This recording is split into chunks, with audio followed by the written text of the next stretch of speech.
Nihal Arthanyake says working at the overwhelmingly white BBC is bad for his mental health. Now, you might think that sounds like a somewhat bigoted thing to say. However, I will hold my hands up here and give him some credit. Because when I was deployed in the overwhelmingly Afghan Helmand province, that was extremely bad for my mental health as well, on account of the fact they were always trying to fill me full of holes with an AK-47.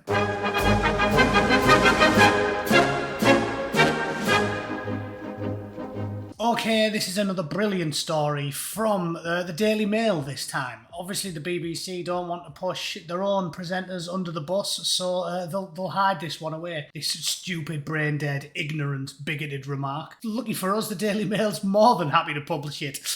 Funny old thing. Nihal Arthanyake said working at the BBC is bad for his health because most people are white. Which, guess what? If you move to another country and you're in a tiny minority, you can expect all of the people there to not be the exact same race as you.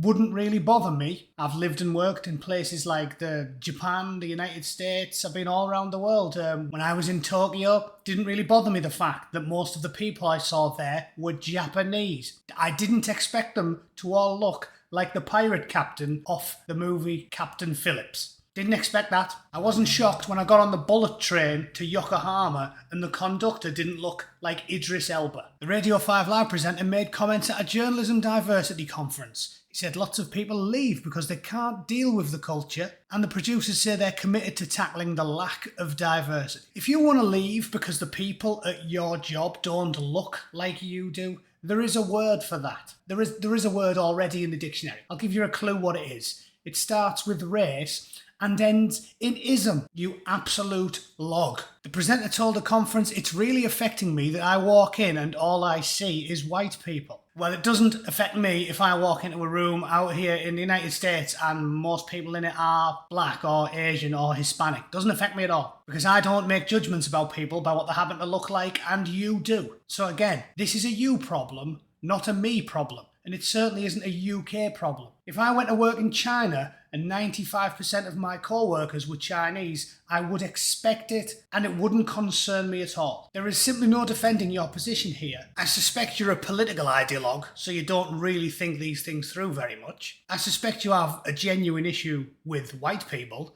because of the aforementioned toxic, cancerous ideology that's took over the world the last 4 or 5 years. And what was the other one? Oh yeah, I suspect you have got fewer brain cells than your average potted plant, and you would need a GPS to find your own arsehole. And there he is, just another spoiled, middle-class twit working at the world's worst propagandistic media company. Also, looks like he gets dressed in the dark or as part of some form of daring bet. His wife's rocking the bottom half of a gimp costume, and his no doubt extremely expensive winkle pickers look like 3 different pair of shoes glued together by the children at a special needs school. They all look the same, they all think the same, and they all dress the same. So, very, very communist of them, isn't it? Don't they want us to have uniforms? Well, I hope he's not the tailor when we get our uniforms, because I've got some self-respect. I'd rather pull clothes at random from the clothes bin behind the Salvation Army hostel than walk around looking like that. But anyway, we'll have to call it there because I'm in a rush. Some of us have to work for a living. Obviously, not like the people that work for the BBC. Work. I use the term very loosely. Let me know what you think in the comments. If you can somehow find a way of convincing me that that bloke isn't genuinely prejudiced and hateful, I'd love to know it, because he seems to be absolutely obsessed with what you happen to look like, and most people aren't. But let me know your thoughts. As always, thank you for watching, and welcome to all of the new boys. I think I'm off Susan's list because people have actually seen my last 2 videos. Weird that. You don't know what I had to do to Susan to get it. It was like putting my tongue on a 9-volt battery. Anyway, thanks for watching. See you all very soon. Cheers.